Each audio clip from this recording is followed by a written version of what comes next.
Qizlar, bugun sizlar bilan Redl Shot mahsulotlari qaysi biri qanaqa yuzga tushishini obzor qilamiz. Viti Cosmetics'dan Radiance Booster serumi xiralashgan terilarga mos keladi, teri rangini tiniqlashtirib beradi, teriga jonlangan effekt beradi, quruq, normal va kombo yuzlarga mos keladi. Moisture Booster serumi terini chuqur namlantiradi, quruq yuzlarga juda ham mos keladi, terini ichkarigacha namlanishiga yordam beradi, teri baryerini mustahkamlaydi, yuzinglarni chiroyli yorqin ko'rinishga olib keladi. Galaxy Skin serumi aknega moyil, ta'sirchan ko'rishlarga mos keladi, qizarishlarni kamaytiradi, yuzinglarni tinchlantirib, aknelarni ketkazishga yordam beradi. Redl Shot Brightening serumi pigment dog', post aknelarga juda ham zo'r yordam beradi, yuzdagi dog'larni ketkazib, xiraliklarni ketkazib, yuzinglarga yorqin glow effekt berishga yordam beradi.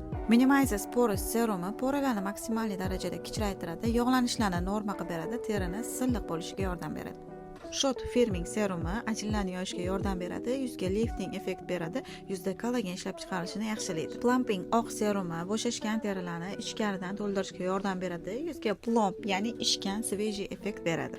Antioksidant serumi ekologiyadan, havodan, makiyajdan charchagan terilarga mos keladi, yuzga jonlangan effekt beradi, yuzi teksturasini yaxshilaydi.